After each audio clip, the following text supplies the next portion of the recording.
Welcome to the Psychiatry and Psychotherapy podcast, the podcast to help you in your journey towards becoming a wise, empathic, genuine, and connected mental health professional. I'm your host, Dr. David Puder, a psychiatrist who splits his time practicing psychopharmacology, individual and group psychotherapy, medical director of a day treatment program, medical education research, and teaching residents and medical students.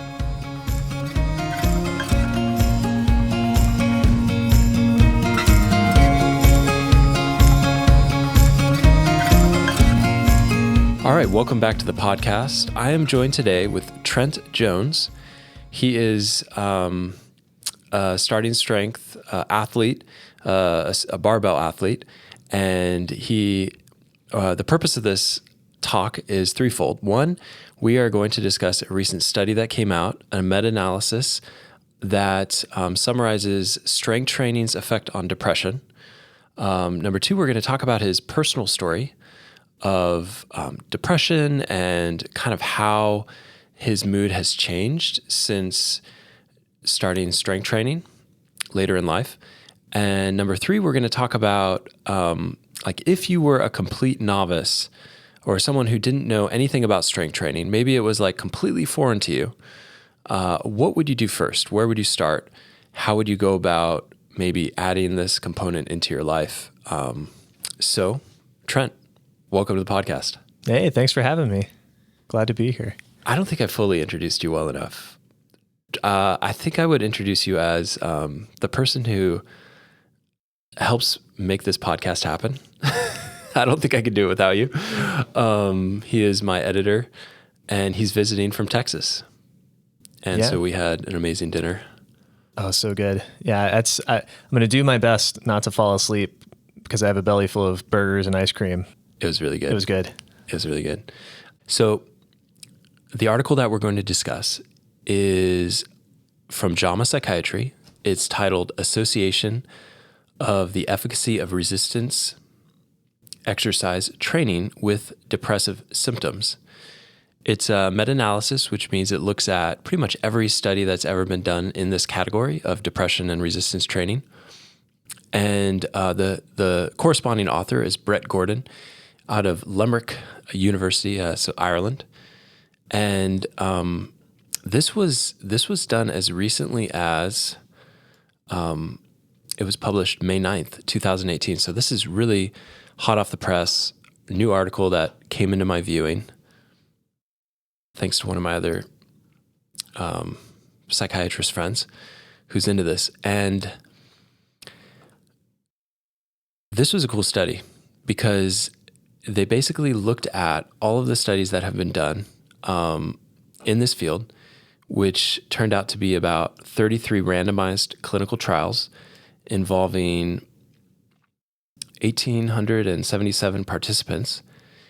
And they found that the mean effect size between the control group, which was no exercise, and the resistance exercise training, the mean effect size was 0.66, which means it moved, 0.66 standard deviations from the control group, which is significant. So this is a very strong effect size. This is psychotherapy. A lot of psychotherapy trials for cognitive behavioral therapy are actually around this number, 0.6 to 0.8. And for other types of therapies, long-term therapy, psychodynamic, can be up around 1 to 2 in various studies. And medication trials will actually be lower than this for just a simple antidepressant. But that's complicated because they actually have a really good placebo for medications. So in a medication trial, people don't know that they're taking the antidepressant. So the belief that they're taking the antidepressant actually makes the placebo effect a lot stronger. And so, although it's lower than this effect size, it's different. It also works for more depressed people. But in this study, they found that the mean effect size was 0.66, which is pretty good. And they found that the number needed to treat was 4, which is also very, very good. And that's the number needed to treat to get a remission.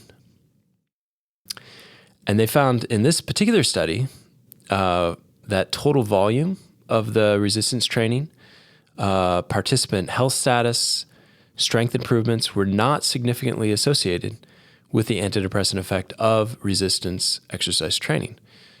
So as long as the people were doing it, and no matter how sick they started out, it had a benefit to them.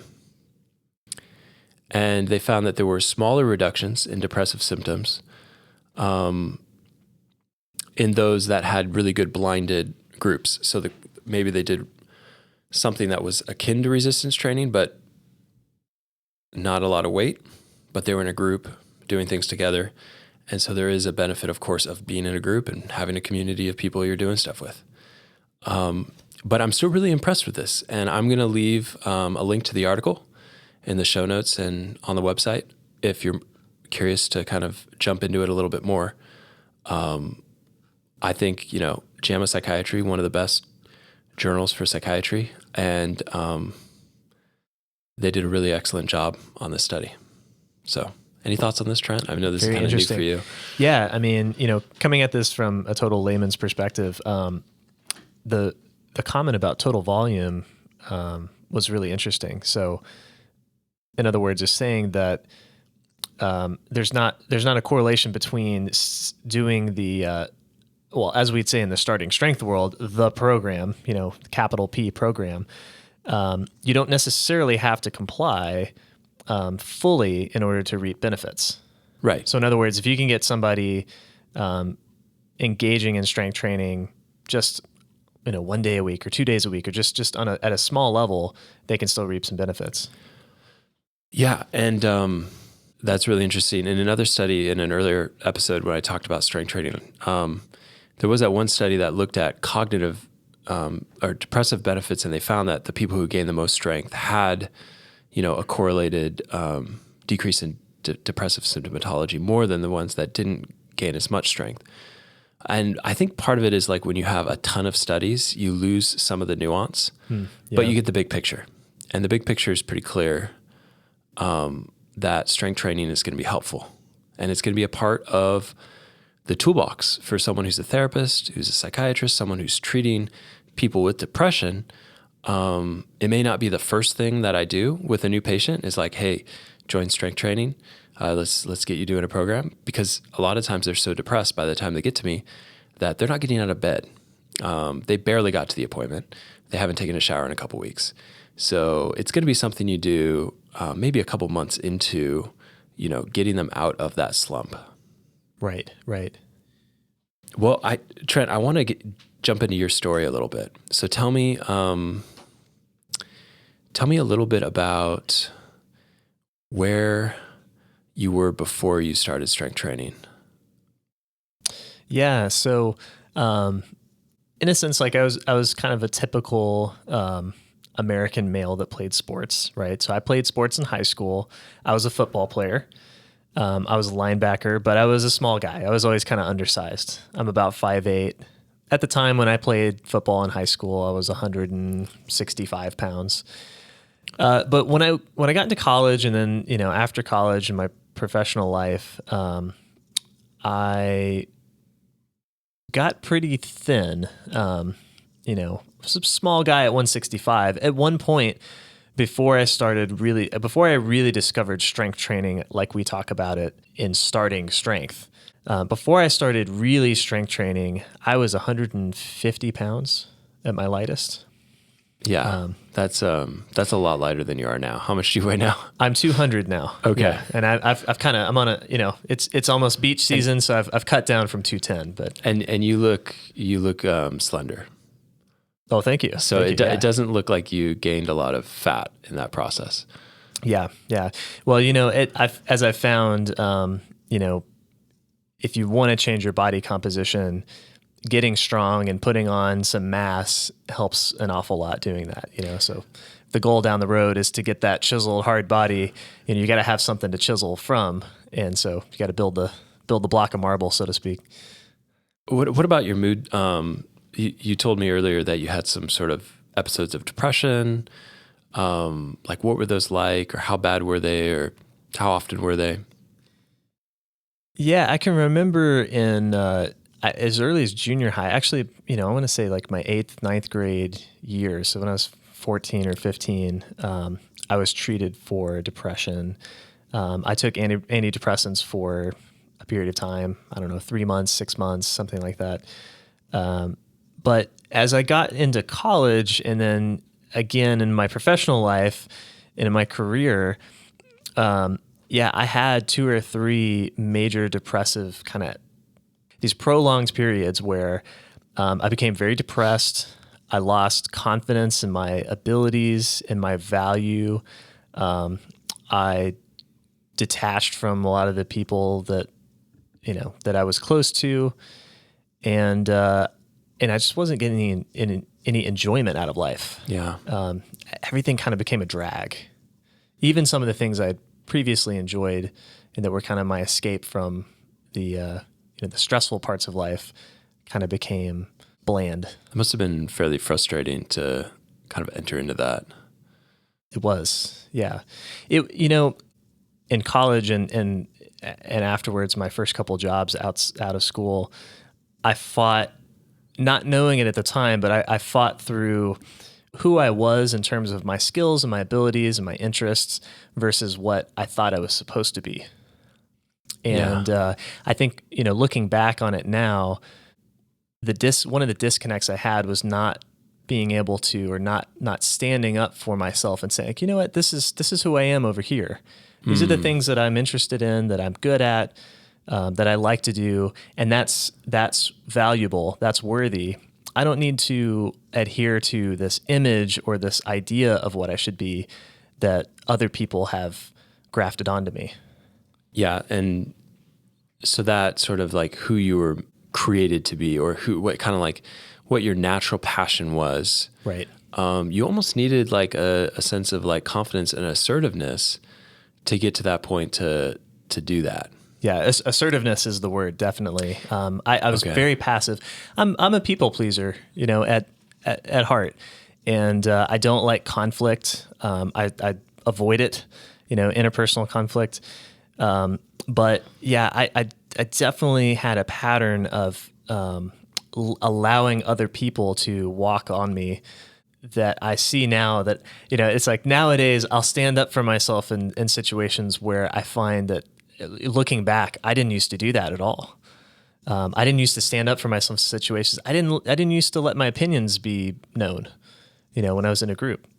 Was there like anger in the midst of that at all? Or like, it's almost like assertiveness, you needed like a healthy amount of anger to be assertive, to fight for those kind of things? Because we just did 3 episodes on microexpressions, right? Yeah.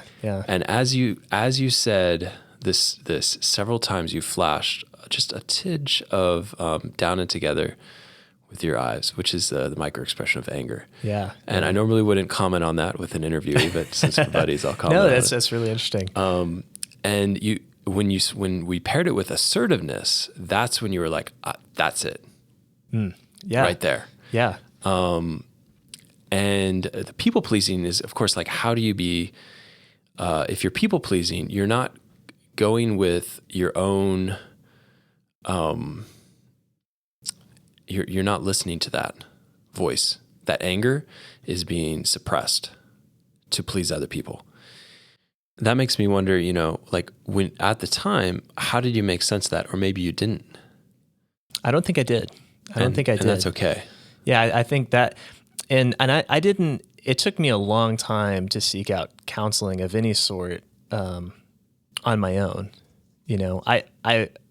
I was counseled when I was in high school when I first went through this because I had my parents there and they were concerned enough to take me. And, but I didn't do that for myself when I was in college and when I was on my own. And it took me a long time to do so. So I don't really think I was really cognizant of what was going on. I didn't see these negative patterns of behavior. And it's not really until now, fairly recently, I can look back on those periods of my life. It's like, oh, I see the patterns that I was engaged in, and I see where I might have gone wrong.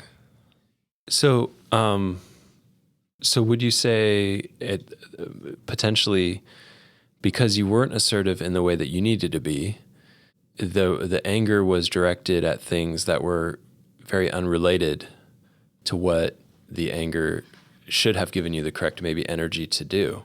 Right. So for instance, if I was at my job and I had a boss making unreasonable demands, there might have been a time period where I should have pushed back, say, hey, you know what you're requesting is not reasonable, and here's why. And here's how we should do this instead. I wouldn't do that. I would just take it passively and then end up throwing a plate across the room the next day after I'd been up all night trying to fulfill demand at work. What you're doing is unreasonable flash of anger. Yeah. And I think that, and this goes into like, anger is not a bad thing. It's supposed to give us a voice, right? And I hope if you ever feel like I'm giving you like demands that you can't meet that are unreasonable, you can have a voice with me and tell me, I need more time to get that episode together or something, rather than staying up super late and, Sure.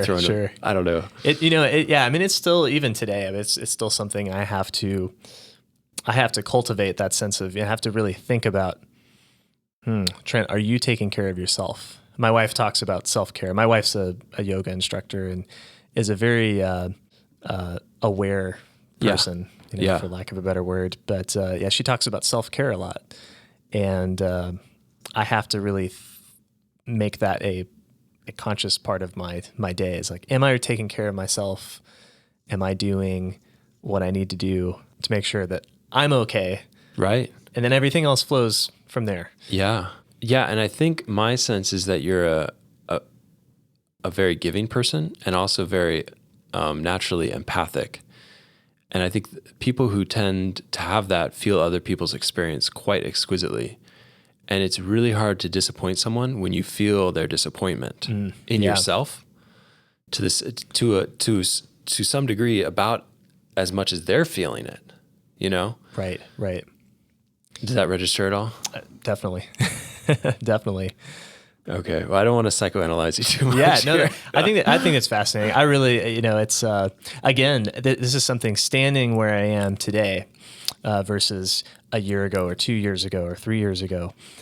I find I'm more comfortable with laying myself open and learning more about myself. Okay. So then you started strength training. What changed? Or what was it? First of all, what was that process like? How did you get into it?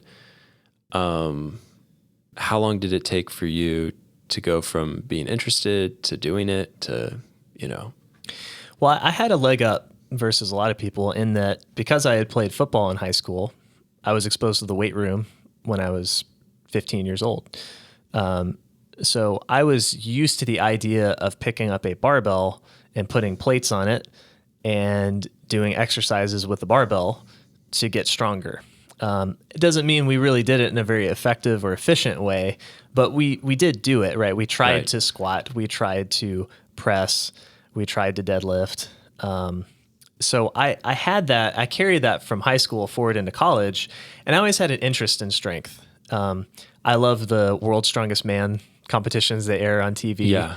I've always kind of been fascinated with these guys who are not necessarily like bodybuilders where they have this aesthetic appeal, but these guys are the ultimate in, moving giant weights. And there's really no, in our modern world, there's really no purpose to being able to pick up a car, but it's cool. you gotta admit, it's pretty cool to watch a big hairy dude just manhandle a car. Yeah. It's like a human can do that. That's cool. Yeah. So I had an interest in strength and a fascination with it. But the turning point for me is, so I lifted on and off in the gym, what we'd call exercising, but not training for years. But what really hit me is... Wait, but I'm going to slow you down. Yeah. You said you did exercising. Yeah. What do you mean? What is that? What is exercising? Define that for me. Random selection of exercises for a random weight, a random number of sets and reps. Basically just no organization or goal in what I was doing. So I'd go in the gym, for instance, and I'd say, you know what, today I'm going to bench press. And I just sort of knew, because I had done it before, well, I can do about 185 pounds. Okay. So I would just bench 185 pounds. And then maybe one day, if I was feeling really good, I'd put a little bit more weight on there. Like 195. 195. Okay. Maybe 205. But I had no really logical way of determining, hey, why would I bench press today versus do something else? Why would I do 185 versus 195? Okay. So there's just no systematic approach to it. It was just kind of a random selection of things. And I was really just moving my body around and getting sweaty. Okay. And then so at some point you kind of started to do what you're calling like a linear progression, which is you are systematically increasing your weight slowly. Right. In the major big lifts. Yeah, exactly. It's just a few exercises, the squat, bench press, deadlift, with increasing weight. So you find a weight you can do on day one, and then you continue to increase that each workout. But the exercises and the number of sets and reps doesn't change. Only the weight changes. So you were doing squats, 3 sets of 5, 3 days a week, deadlifts, 1 set of 5, 3 days a week, alternating bench and shoulder press. Correct. Yep. 3 sets of 5, every other day. Right. And each time you added 5 pounds to your squat, each time you added 10 pounds to your deadlift, 5 pounds each time to your bench and press. And did you get stronger? I did. I think there were 2 components, though, that made it different. One of the things was gaining weight, right? Okay. So realizing at 150 pounds and 5'8", 5'9", I was very underweight was a very important thing. I think we were talking about this earlier, but just to kind of entertain people who might be listening, like how different is this, right? Than most of the world, like talks about dieting and losing weight. Oh, it's totally different. And when I started listening to podcast episodes from like Starting Strength and Barbell Logic, and it's like, you guys need to gain weight. And it's like, what? Like, yeah. And we're not talking about like a 270-pound guy gaining weight, which is kind of where I was. And right. I was, you were kind of starting from the opposite side of the but I was equation. anyways. Yeah. Just because I think you get caught up in the culture of it. Right. Anyways, so you gained weight and you gained muscle, therefore. Yeah. And you went up to... Yeah, so previously in my attempts to get strong, I could not top a 185-pound squat, which for a young male is not much at all. And I think I finished the starting strength progression, the novice progression, the first kind of phase of lifting, as we call it, at 300, 305 for 3 sets of 5 on my squat. My deadlift was probably 315. Okay. I don't recall what my presses were at the time, but pretty good. I've always been kind of a pretty good presser, so my results are a little bit out of the ordinary. But in short, I went way further on that program than I thought I could ever go. Yeah, possible. Okay, so we're talking about physiologically rewiring, I believe, not only your muscles, but your brain. Yeah. Because you're subjecting yourself to stress. Like, just to give the audience an idea, like when you started squatting in the 260s to the 300s, how much did you think about squatting every day? Oh, you wake up in a cold sweat because you realize that afternoon, I've got to squat 275 today. Yeah. What am I going to do? Yeah, right. It's terrifying. Yeah. And I still get this when I approach a really heavy set of squats. I get butterflies in my stomach. Yeah. That first set of squats, right before I do it, while I'm warming up and I know it's going to be heavy, I've got that pit in my stomach. And it doesn't go away until I squat that first heavy set. Okay. And then once I get done with that, I'm like, all right, I'm in it now. Yeah. I know I can do it. It's still hard, but the butterflies go away. Yeah, I think I train some people out of my garage, and they show up and they don't think they can do it. Like this one guy this week, he takes the weight off the rack. It was 275, and he does his first rep, and then he just racks it. I'm like, what are you doing? He's like, well, that first rep was like killer, and I think it's going to be too heavy today. And I'm like, well, your bar speed was actually pretty good. Like you did it in about 2-3 seconds. Like it was pretty fast. I think you can do this. And he's like stressed out about it. And he goes out and he does it. And it's like, he gets done with it and he's just like so happy that he actually did it. Yeah. That he was able to accomplish it, and that like psychologically he pushed himself through it. So the way that I see it is like you're subjecting yourself to stresses that are just both physical and psychological. Right. What helped you keep pushing through that psychological piece to keep going? Ooh, good question. Well, I think having a coach was a really important part of my progress. Like I said, I hired a starting strength coach. It was actually an online coach via Facebook, but she was a starting strength coach. It was Leah Lutz. And having that accountability of knowing that there's somebody that's going to watch the videos that I shoot, my cell phone camera as I'm squatting, and I'm going to have to post those on the internet later.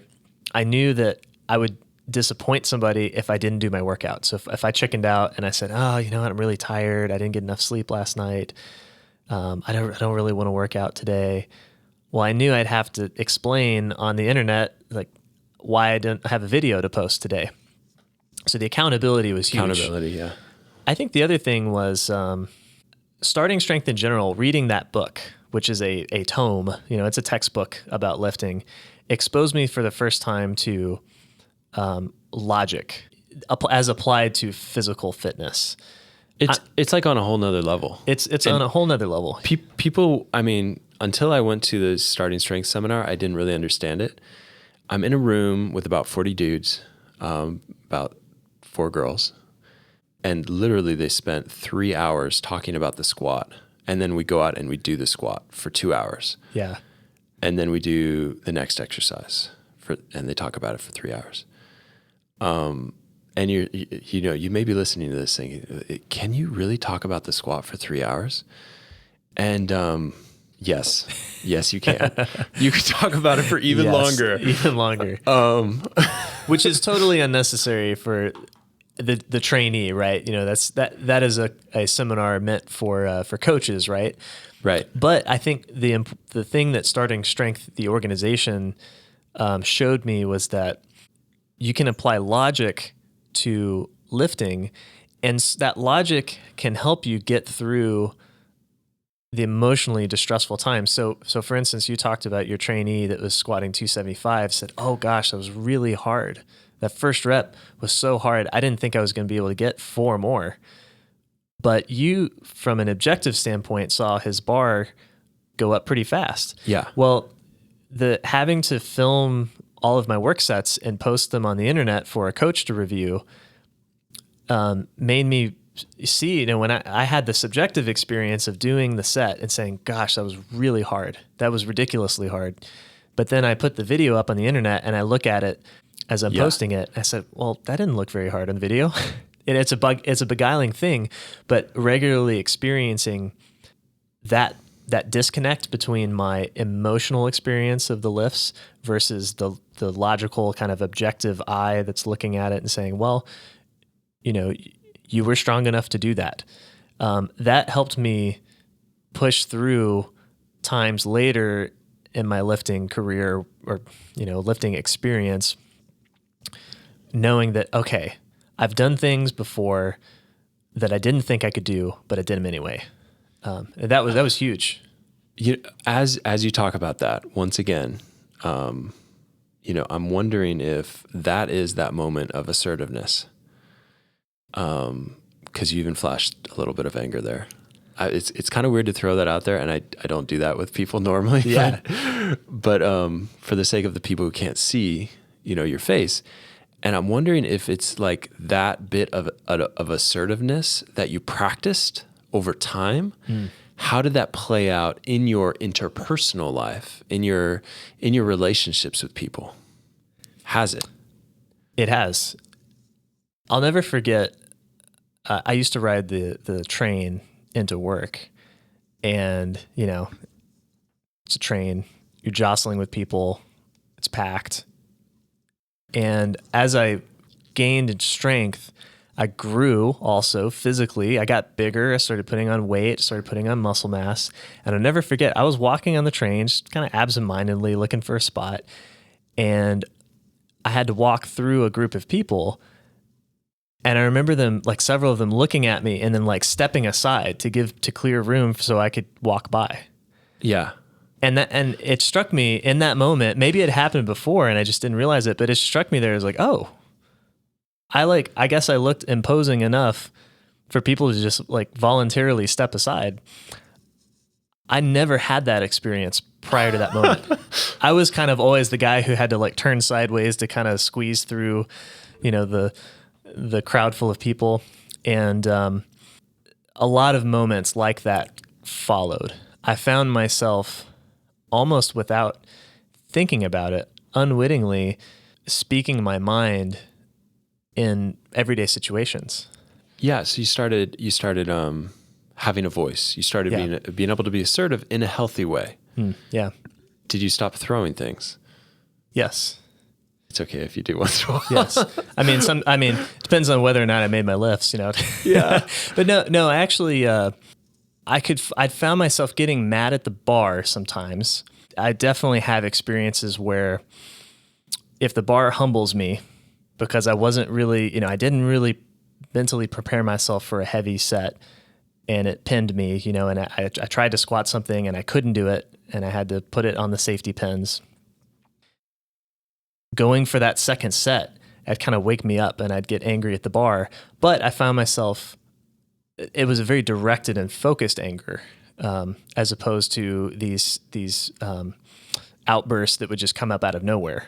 How has your work situation changed since you started down this path of being more assertive, more listening to what you're actually passionate about? What have you stopped doing and what have you started doing? Well, yeah, work changed hugely. So in short, I left my corporate job. I was able to take side gigs that I had slowly built up over time and build them to a point where I could leave my corporate job and do those side gigs full time and hustle up some business and various things, create my own path. So basically you're an entrepreneur who... Yeah, it feels weird saying that. Who's a creative entrepreneur. Yeah. Right? Is you've found a way to use things that have come to you naturally.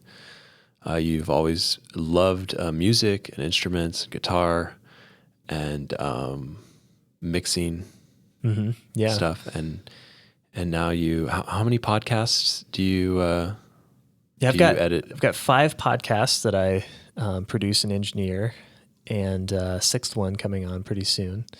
That's amazing. Yeah, it's crazy to think that. I think I was the second one, right? You were the second one. That's right. Yeah. One. So Barbell Logic was the first one. That's the biggest podcast I produce, and then your own. And yeah, it was interesting. I found an outlet for my creativity, which previously was just music, and was able to pair that with my interest in the technical side of recording audio and making it sound really good, and my writing skills that I developed, in my English degree in school, and kind of mush all those together into a job that's it's very satisfying. That's really cool. So, and have you experienced depression like you did before since doing the starting strength? I have. Okay. But what's interesting now is I almost see it coming in a sense. Okay. I find myself now able to step back from my subjective experience of everyday life and evaluate, whereas in previous years, I've never been able to pull myself out of my emotional experience of the moment. Okay. I haven't been able to kind of stand outside myself for a period of time and just kind of evaluate what's going on in life. Like, am I happy with where things are going? Do I have problems? And then identifying them and coming up with a basic plan or strategy for what I'm going to do differently to help myself. That self-care moment. Yeah. And so I've had moments where I've been depressed, but the depression wasn't as deep. And like I said, I was able to kind of sit back and say like, yeah, you know what?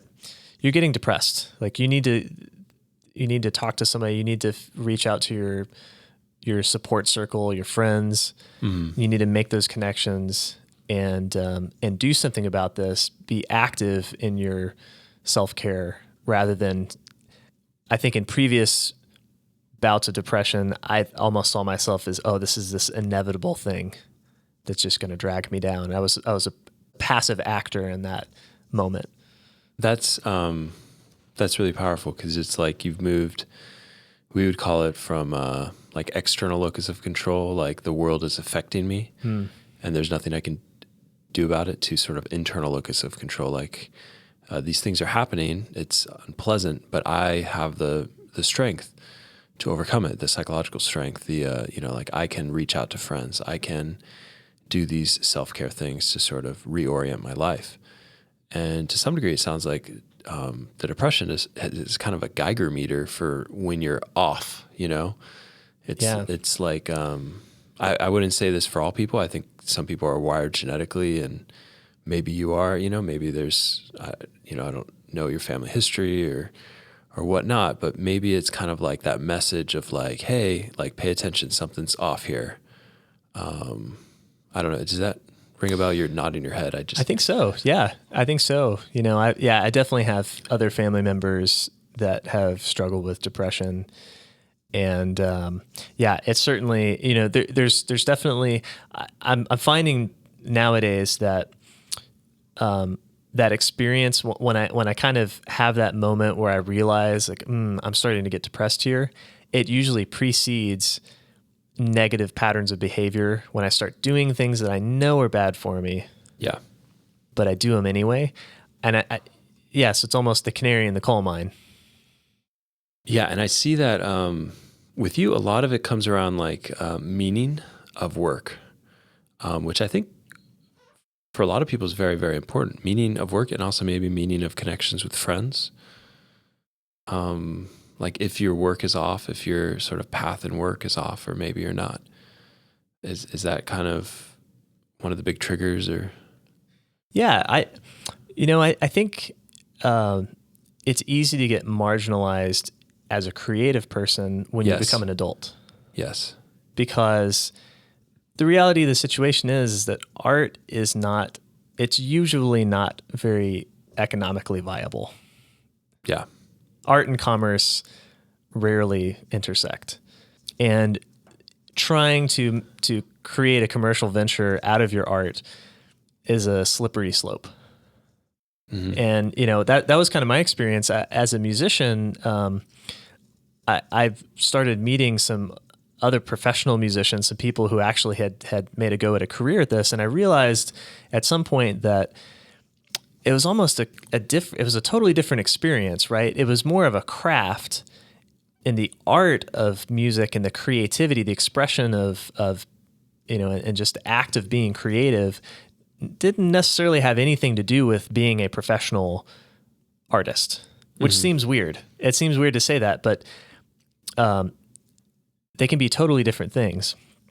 And we have in American society, I'd say in Western society in general, we do have some artists in the last 50 years that have reached huge levels of fame and notoriety. And I think we set these expectations for ourselves that our art must achieve something, it must reach some level of recognition in order to be valuable.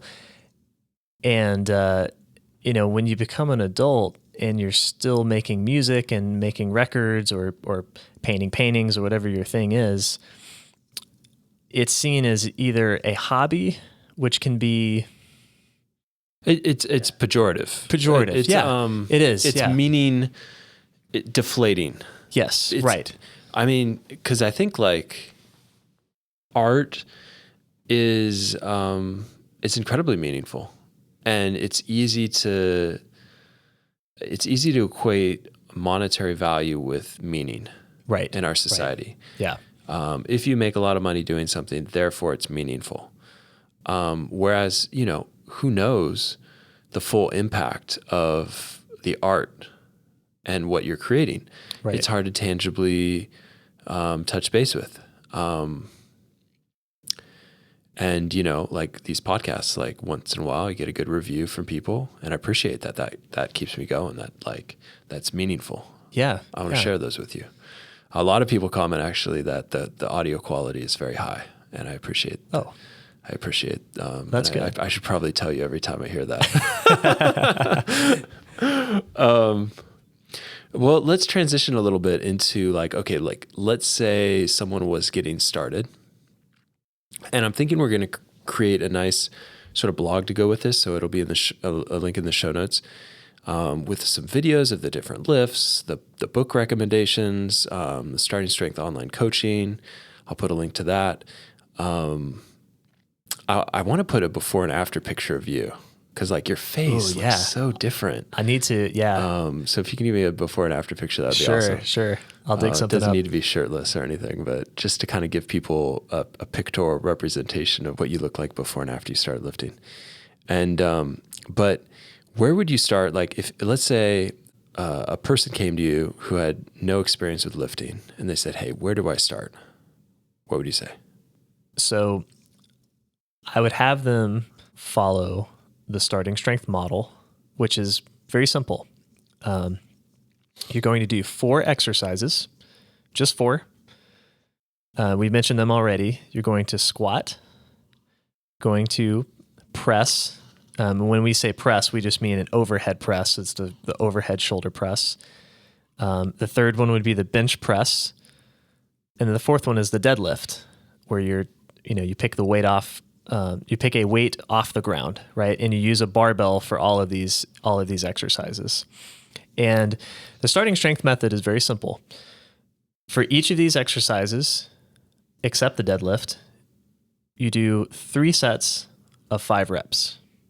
So you go in the gym day 1 and you watch the videos that Dr. Puder is going to link, understand how to do the movement.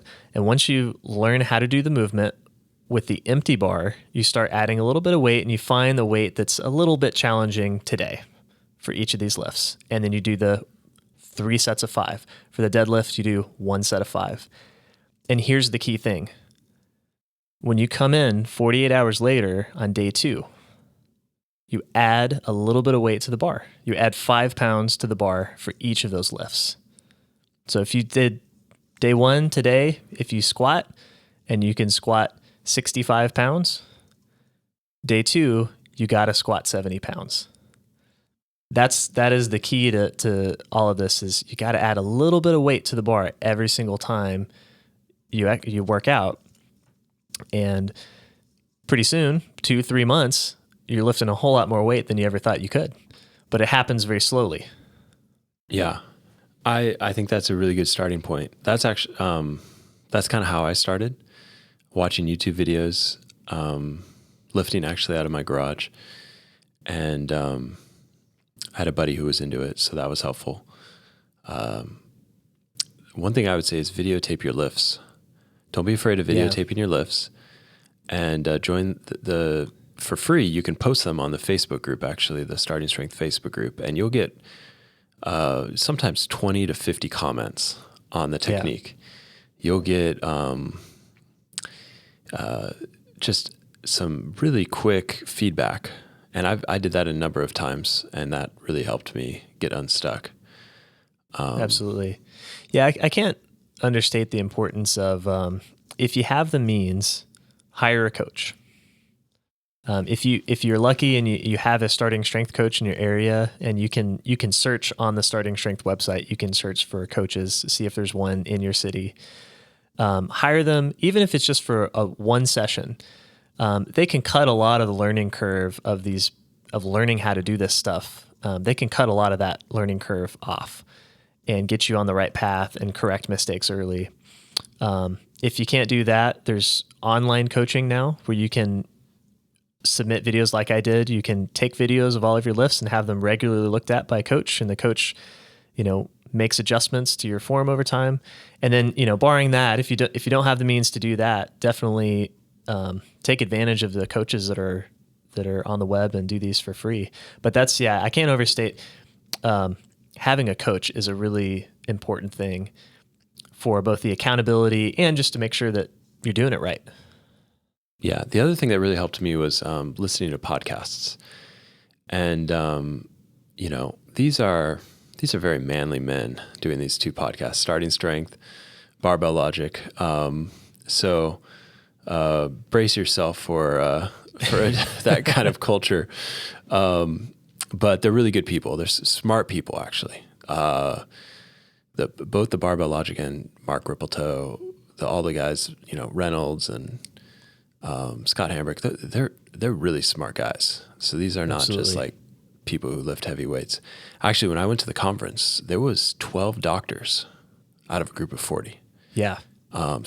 Smart people find this, and it's almost like kind of a small community, I think, because of that. There's like 10,000 people in the Facebook group, but Right. it tends to be, you have to be a little bit kind of motivated to find this sort of method, I think, early on.